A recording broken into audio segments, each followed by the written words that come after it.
Mike Tyson in his prime is vicious and ruthless, but yeah. I think he does to Mike Tyson what he done to Murat Gassiev.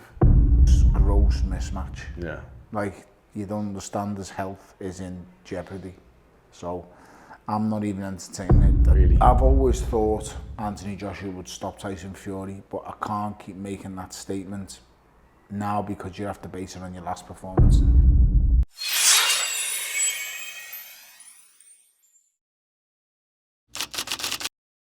Right guys, welcome back. It's your boy Owen. We're here, Fight Lens, in conjunction with Sporting Talk with the bomber Tony Bellew. Tony, I know you had a bit of a ACL incident, Soccer Aid. How's the recovery going at the moment? It's okay. Listen, I snapped me Achilles tendon at Soccer Aid and then got the operation at Professor Calder at the Fortius Clinic, which I'm very grateful for. Yeah.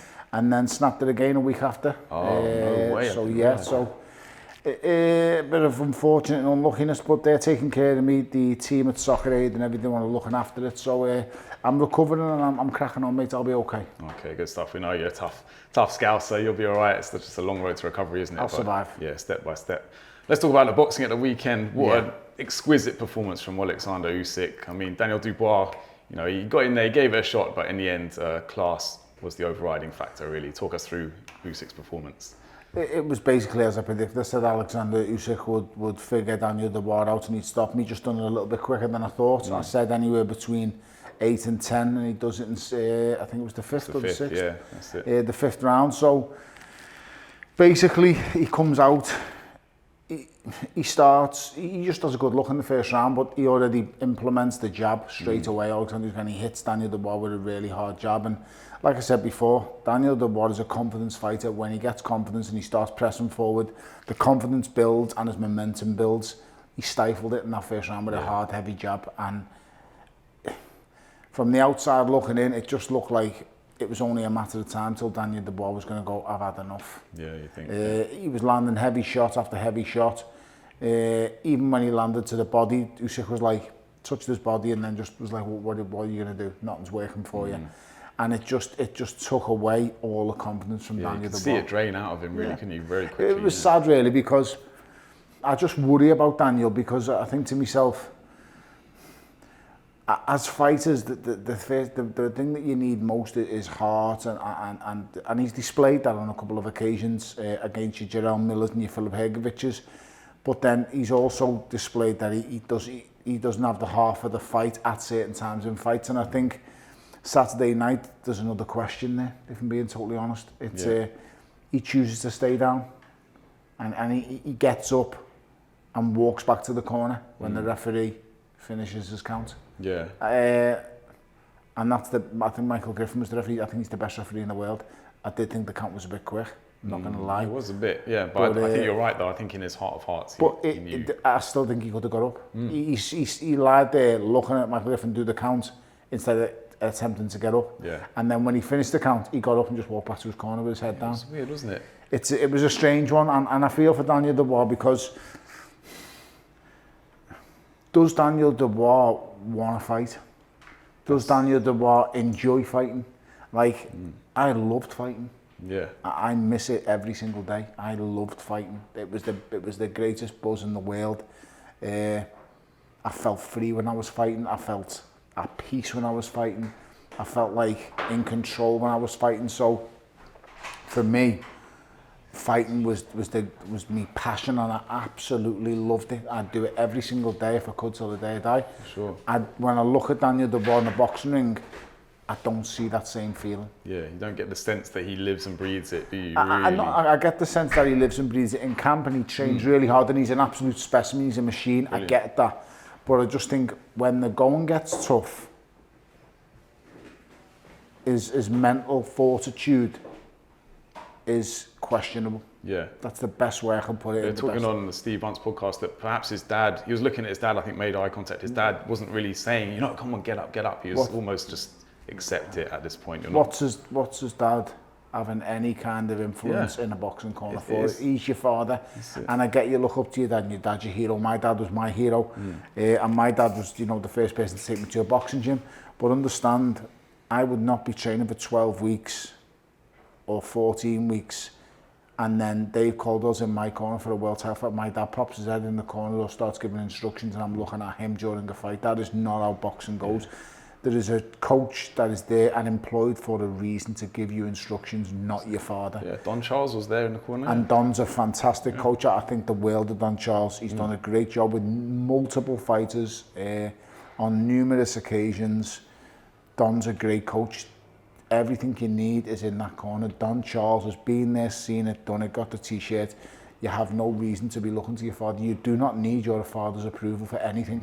No. You are a grown man. If you think it's good enough, that's all that matters. Yeah. And I feel for Daniel Dubois. I think he's a really good fighter. I think his sister's an amazing fighter. Caroline, yeah, brilliant fighter, yeah. I think that, you know, a really talented, athletically talented family. I'd say Caroline Dubois a fantastic fighter, technically brilliant, very good. As for Daniel, I just worry about him going forward, because fighters who study him and watch him know, I get you past 3 or 4 rounds and keep putting dents in you, it's only a matter of time. Now, don't get me wrong, Usyk's shown that and Joe Joyce's shown that, but I'm not sure where he goes now. I didn't think he'd beat Joseph Parker. I thought Joseph Parker would beat him, and I think it was very adept the way, you know, that fight wasn't put back on. I thought it was very wrong, because if anyone, there's no one more deserving than Joseph Parker. Maybe he'll get his shot now at Usyk instead. Hopefully, but that, in my opinion, Joseph Parker was Cart, you can answer that. Go on and speak to him. Just go on that door, give it a little knock when you come back. So I don't think anyone is more deserving than Joseph Parker, and in my opinion, that included Daniel Dubois. Yeah. Joseph Parker was the man who went in there with Zhilei Zhang, went in there with Deontay Wilder, time and time again was thrown to the wolves, come back, has suffered defeat and came back time and time again. Looks like a whole new fight under the tutelage of Andy Lee. Daniel Dubois, don't get me wrong, has, you know, come back from setbacks, was really good against Jerome Miller, who I don't rate really at all. Was really good against Filip Hrgovic, who I do rate massively and highly. Great performance. And then shocked me against Anthony Joshua. But I just feel the writing was on the wall. Usyk knew from that first round, strong jab, put you back in your place. Couple of little shaky moments here and there. You know, you've got to be wary of Dubois' power, but ultimately just bossed the fight. Probably the most clinical display and his best display since moving up to heavyweight. Yeah, I was going to ask you that. Do you think there was an element of, you know, Dubois questioned his character after the first fight, you know, questioning the low blow versus it was a legitimate blow? Do you think Usyk took that and used it as motivation to kind of go out there and really teach him a lesson? I don't think he liked him. Yeah. I mean, it's very rare Oleksandr Usyk doesn't like people. He gets everything. You can't not like the guy. He didn't talk very highly of him after the fight. He said, you know, it's sport, that one man wins, one man loses. That's all he said. He didn't really go into, you know, no, I mean, opponent. he doesn't say much about any of the fights that he faces. He goes about his business, and he's very gracious to the opponents he faces. I just don't think he appreciated Daniel Dubois stepping on his toes after that Fury fight, the second fight, jumping in the ring, giving it the big one, claiming that, you know, it was a legitimate shot when it clearly wasn't. No. I mean, anyone who understands and knows boxing knows that's not a legitimate shot. It's quite simple. He hits a protector that's above, that's under the navel.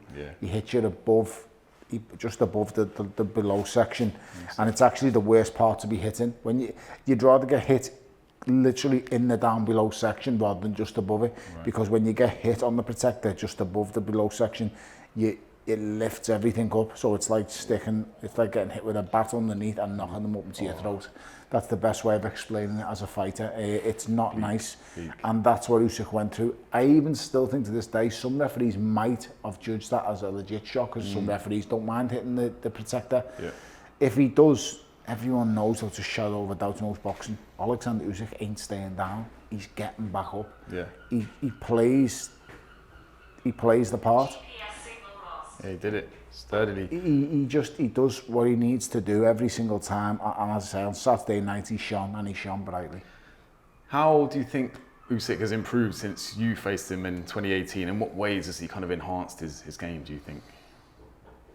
His technical abilities doesn't improve. What's improved is his muscle mass and the way he's gone about, you know, creeping up slowly to the heavyweight division. He's done it over time. Adding the mass on hasn't affected his timing and his punching, has it? It will never affect his timing. It affects his hand speed. His hands aren't as quick at heavyweight as they was at cruiserweight. His feet are still as mobile and as good. They're just not as quick. But they don't need to be as quick because the guys aren't as quick chasing him. Exactly, yeah. And if you watch him and study him still, he adapts fight by fight. So you look at when he gets in the ring against Daniel Dubois, he's a lot heavier than he is when he faces Tyson Fury. He knows Tyson Fury's feet are far better than Daniel Dubois. He moves fluid. Tyson Fury moves like a cruiserweight. So Usyk came in at a weight where he can move like a cruiserweight again. Yep. He's still got that 10 kilos extra weight, but he moves differently. And the way he moved against Tyson Fury in the rematch to the way he moved against Daniel Dubois, there was a clear and significant difference. And if anyone knows boxing studies and watches it, you can see the slight adjustments he makes and sitting down on the shots more, looking to really punish you. And he punishes your mistakes. He punished Daniel Dubois to maximum effect when he makes Daniel Dubois' right hand miss. And he makes it miss by centimetres, not millimetres, it wasn't that close, but centimetres. And centimetres can be here. And it comes past, it hits him on the chest as the southpaw comes here. And he still has time after taking the shot on the chest to absorb the punch, come back. And Daniel Dubois was so slow with the recoil.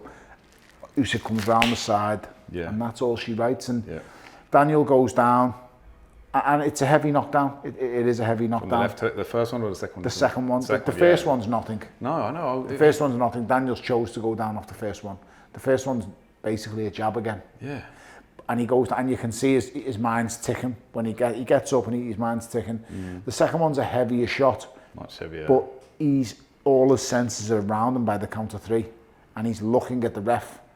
And it's at that moment where you go, it's fight or flight. And you know, Daniel. I don't want to do him any disservice, but you know, I just think if he's in that fight and he's landing shots, I think Daniel gets up. He would get up, yeah. He showed it against Kevin Lorraine, and how many times he's shown it. You know, he can be wobbled and rocked against the likes of Philip Hergovich, Jarrell Miller. He's shown against AJ when he's on top and he's hitting you. AJ hits him with an absolute monster of a right hand in the round. He stops AJ in. Remember it and well. When he's, like I said to you, he's purely a confidence fighter. He's a flat track bully. And some fighters are like that. I think it was kind of self-preservation in a way, because even if he gets up, realistically, he knows he's not turning that fight around. He knows what's coming. He can't gauge the distance. He can't gauge the tempo of Usyk's attacks. He's lost. And this is the thing. Now there's very few heavyweights in the world who can do that to him. Another one who could do it to him is Moses Itauma, Tyson Fury. Just one of them maybe things. Joe Parker, but Turki Al-Sheikh wants to see Moses Itauma in there with Usyk next. I mean, I think that's a bit far-fetched, isn't it, really, considering where he is at this point in his career. He's still so young and inexperienced. I think that's a dreadful fight for Moses Itauma. The boy's not been past 6 rounds, I don't think, or 7 rounds, and I just think to throw this kid in to the wolves at this stage so early in his career, I just don't get what for. No, he's a young man, let him develop the same as every other fighter, let him learn his trade. It almost feels like fighters are put on fast forward now, aren't they? They don't have the time, they're not allowed the time to build This is one man's opinion. Yeah, fair. This is one man's opinion. But opinion. boxing fans do kind of want to see. Well, they will be, as long as you allow them to be spoiled by this one man. And I think Turki Al-Sheikh's been brilliant for boxing.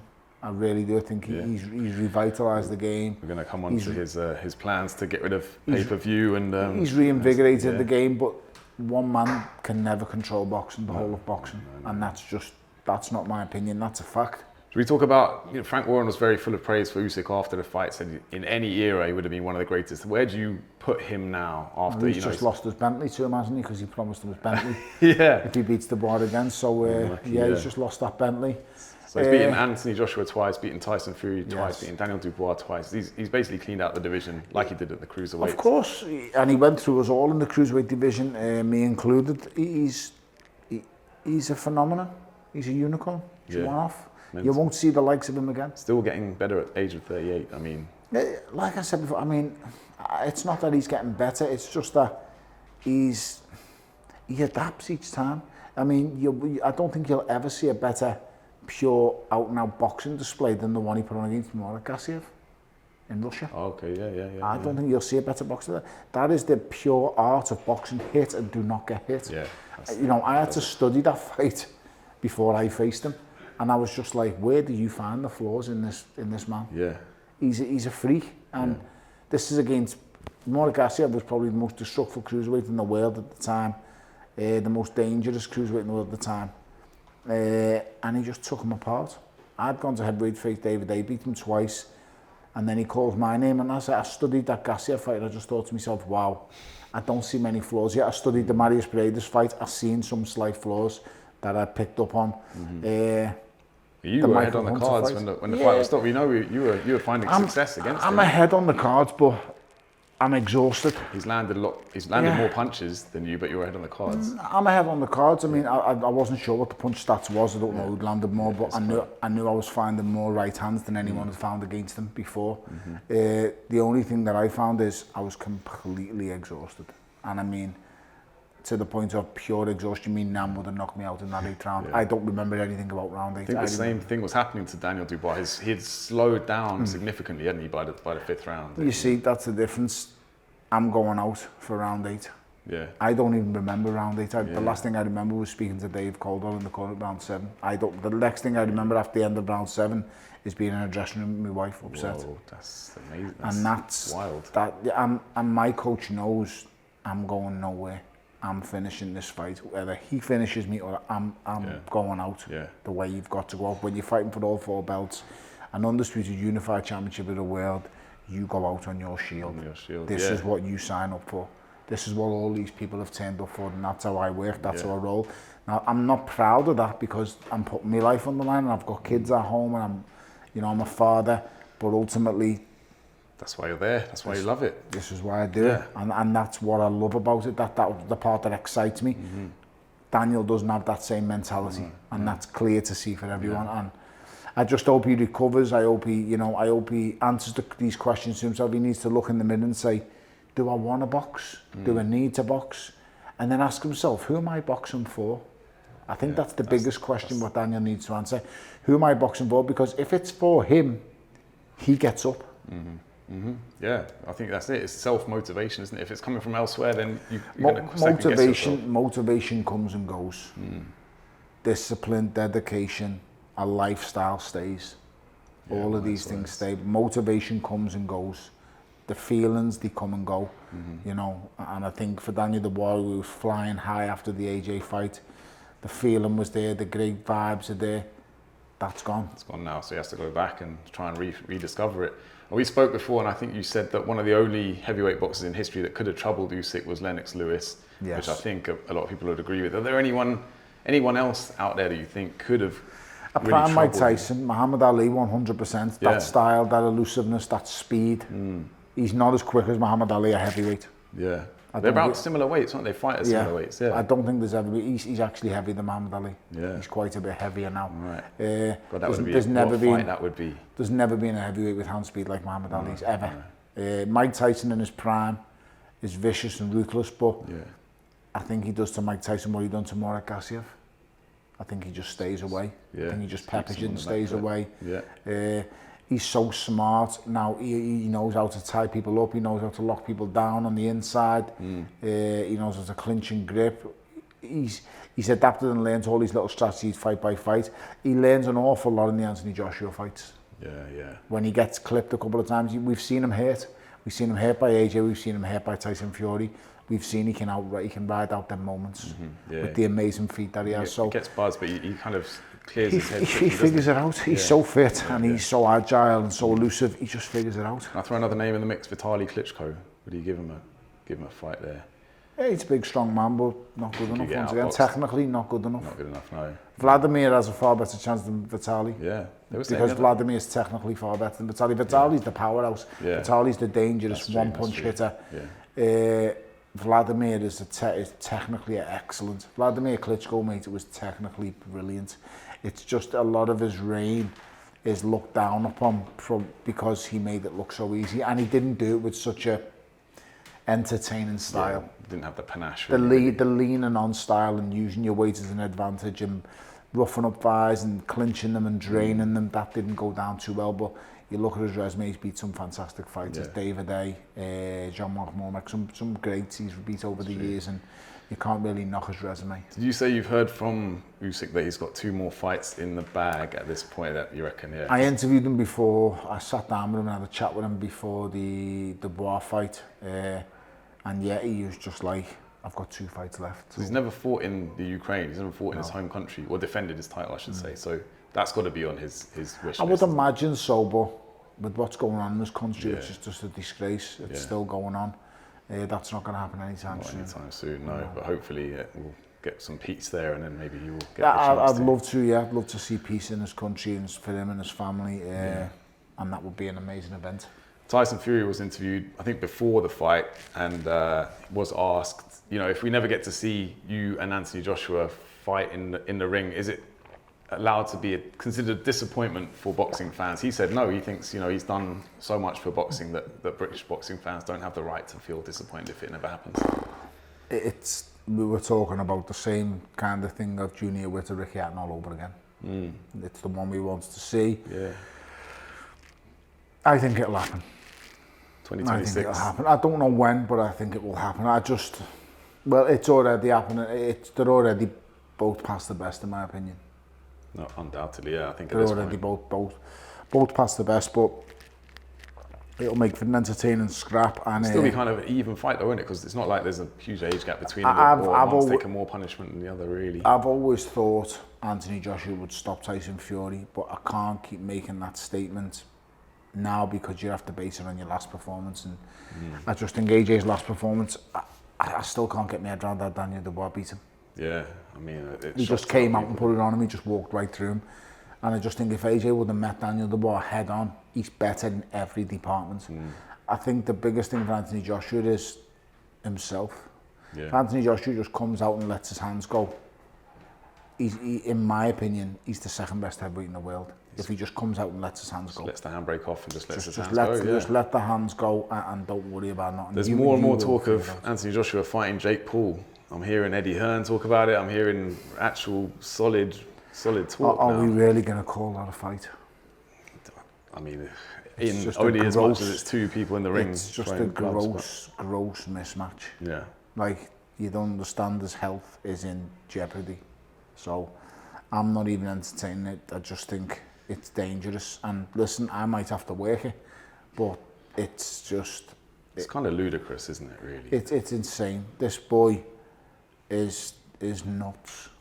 Is nuts. And I think he's putting his life before he's putting his life before money. Yeah, it's putting money before his life, which is just absolutely insane. It's going to be a huge payday if it does happen. That's all it's about for him, money. Yeah. Money and acclaim and fame, and because at what stage is what good's the money if you're dead? Yeah, fair point. Yeah, you have to go to and let me tell you, mate, people have died in 50-50 matches, boxing matches. Never mind a gross 99 to 1%, because that's the chance he has. 99. Someone needs to have a word to 1%. Yeah, crazy. But we're seeing comebacks left, right, and centre. Ricky Hatton's coming back at age 47. Yeah, these are exhibitions. I mean, well, no, I think it's a sanctioned. I've seen Manny Pacquiao as well. Yeah, they're just decent performance from him. It was, yeah. It's amazing. It's a wonder to see how someone at that age can have a work rate like he does, and work like that. So I don't know how that's possible, but it obviously is. Yeah, I mean, Ricky Hatton's 5 years older than you. Yeah, listen, Rick, no, not really. I think for Ricky's a wealthy fighter. Ricky's one of the Ricky's top 3 richest fighters this country's ever produced. I will go the richest fighters: Lennox, Ricky and Nassim Ahmed. Oh, sorry, Lennox, Nassim Ahmed and Ricky. And AJ, surely. And AJ, sorry, is up there. So they're up there with the big earners of the game that have come out of this country. Tyson Fury as well. And Tyson Fury, yeah. So he did all right. He done amazing. But as for Ricky's not fighting for money. Ricky's fighting because Ricky has ups and downs in his life and his lifestyle. So Ricky gains massive amounts of weight, goes up, goes down, and I'm not telling you any secrets because it's there for everyone to see. Just look at Ricky and it tells you everything. It's good for him to have a fight to focus on. And I think that's why he's doing it. So there are very different reasons to why someone, you know, like Manny Pacquiao's coming back. You know, Manny Pacquiao is... Yeah. I don't know why he's come back. I don't know what it's for. I probably think it is money because he's give away so much to people in his country. He's give so much to his country. Yeah. So I can only think that it would be money. Must be, I suppose. Maybe he spent so much money on his political career that he needs to... I wouldn't say it's his political career. I think I've seen the man giving away thousands, hundreds of thousands of pounds. I mean, I've seen him with piles of money like this, and people from Philly just coming up and giving them philanthropists $50 each. I watched them. I was watching on a video, a pile of money that big, just notes, whatever they were, dollar, and he was just giving them. And there was a line of hundreds, and he was just giving them a note each. Legends. Giving it away, and I just love that. Fair play, Manny Pacquiao. It is. He's a legend, and what he stands for is amazing. About Bam Rodriguez, where is he in the kind of pound for pound rankings now? He's WBC, WBO, ring, super flyweight champion. He's taking on all comers. Bam's right up there. He's got to be, hasn't he? Bam's right up there. Bam for me. He suffers because he's in the lighter weight divisions, as they always do and as they always have done. But Bam for me is an exceptional talent. Top 5 pound for pound in the world. Yeah, without a shadow of a doubt. Yeah, see if he can continue this run he's on, which I'm sure he can. I think he's just exceptional, mate. I have Usyk number 1, Terence Crawford number 2, Canelo number 3, Inoue number 4, Bam number 5. That's on top 5, isn't it? Yeah, good rankings there. Patrick Brown, he's on the up. You know, first round stoppage for him recently. Cruiserweight, same as you used to be. Where do you see him going with his career? Is he the jewel in the crown of Matchroom at the moment, or a potential? Pat's a strong boy with an awful lot of ability and talent. I like the fact that 2-3 fights in, he's fighting 8-rounders. You know, he's at an age where he's had so much experience internationally with the Team GB, going around the world, fighting the best fights in the world, that he doesn't need to be slowly taken. He can be rushed. So let him off the reins and let him go. Let him go, yeah. Don't get me wrong. I'd still like to see him go down the traditional route. English, British, Commonwealth, European world. Them fights for them titles, they put you in a better place when it comes to them big title fights, because as I always say, and I'm forever saying this about fighters, once you go to a certain level, there's no going back. So fight for the English title, hopefully you get rounds. Fight for the British title, hopefully you get rounds, hopefully you go 12. Fight for the European title, I promise you probably will go 12. And then fight for the world title. You know, it's only the elite, exceptional ones who, when they fight for the likes of the European title, they do someone really quick. I remember David A doing it to Oleksandr Usyk. I remember him flattening him with a right hand southpaw straight down the middle. But it's rare. You go into European title fights, Matthew Macklin's another one, Asa Kalainen, I think he knocked out in 1 round. But when you get the top level European competitors, like I fought Mateusz Masternak, who we just seen give Chris Billings-Smith at WBO all hell for as long as he could. And I fought him how many years ago when he was at his absolute peak and romp. The margins are small when you get to those levels. When you get to them levels, you know, they're gatekeepers to world titles. And I remember at the end saying to me, if you can't beat Masternak, you can't be world champion. The world-class fighters beat him. Which is stood to be true to the test of time. But ultimately, when you start getting to that level, they're the ones that push it, and then they make sure you're ready for world title level. So I just hope to see Pat Brown now slowly but surely increase the level of opponents. Ones that are durable, ones that fire back, ones that are strong in there. And he is showing that already, so fair play to the matchmakers, fair play to Matchroom. Good stuff. Quick word about Conor Benn and Chris Eubank Jr. The rematch looks to be not happening at this point in time. Eddie Hearn's blaming it on Chris Eubank Jr. Do you think it's come back too soon after the first match? Do you think it will happen again next year, or do you think that's it now? It's over? I'm not sure. I said this straight away from the first fight. He's got to get back in the ring as soon as he can with Chris Eubank Jr. Conor Benn, Conor Benn. The quick turnaround favours Conor Benn. It takes a long time to recover from a fight like that for someone of Chris Eubank Jr.'s age. And that's just the way it is. Tough. I don't think the weight's got anything to do with it. That's his weight. He's always been a middleweight. About this weight thing, he's not a big middleweight, he's actually a really small middleweight. So you think he was over dramatising how much he actually 100%. had? Yeah, okay. I mean, they just made a mountain out of a molehill to make it worse. I see. I know what absolutely crucifying yourself and doing your body in is like, and I've also had the £10 weigh-in check the next day for the IBF when I fought for the belts when I went to light heavyweight. So it's not nice, and I speak from experience, but he knows what he signed up for. Yeah, it's true. And you forget you're asking a kid to move up not one weight but two. Two, yeah, fair point. So fair point. You know, it swings both ways. But listen, on the night it was an amazing performance by Eubank Jr. No one can dispute that. Where it's due, yeah. He was a credible winner. I thought it was level after 10 rounds going into that 11th and 12th round. He came good. Just put the pedal down, pressed the pedal in the He just got the job done. Yeah. Quick word about Everton before we wrap it up. How are you feeling about the transfer market and the upcoming season? And obviously the new stadium, first game there, Brighton at home, I think. So yeah, you know, we've got a new striker through the door. Yeah, I saw that, Italian. So yeah, we just got to, you know, take our time now and see how it goes. You know, hopefully there's more additions to come through the door up to now. Jack Grealish? Yeah. Take Jack?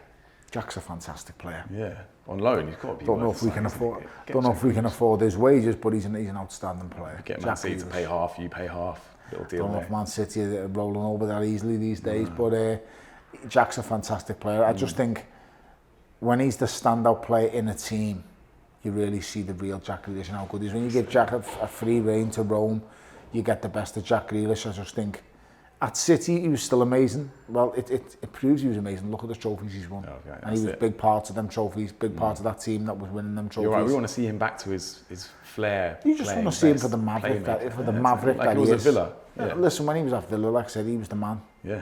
And you know, the most he foul could be that player. again at Everton though, couldn't he? Potentially, if David Moyes chooses to use him. He could probably do it again at Villa. Yeah, or Villa, yeah. You just don't know. I'm Villa now flying out. I'd be surprised if he was to choose Everton over Villa. Yeah, fair point. Obviously, massively surprised. And I think Jack Grealish gets in possibly any team in the Premier League apart from maybe Liverpool's. Big shout.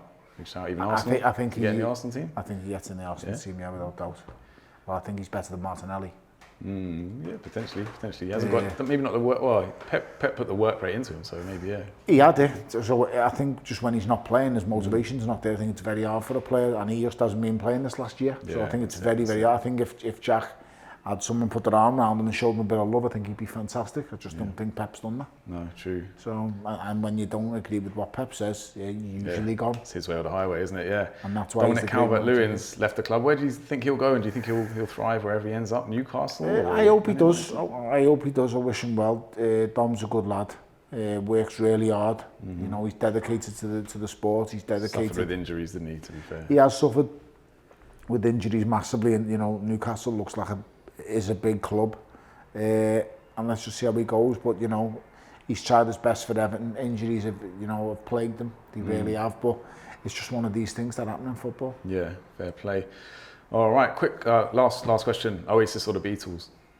Mate, you don't understand where I'm from, don't you? No, you can't say Oasis, can you? It's got to be the Beatles. Nobody is greater than the Beatles. The Beatles are the greatest band that has ever graced the earth. But Oasis are a very close second. Yeah. I must admit, a little bit. Have you been to see them at Heaton Park? A little bit of take that. No, I haven't got to see them. I would like to see them, but I'm told the tickets are like gold dust. Yeah, they are hard to come by, but I'm sure you can get one somehow, Tony.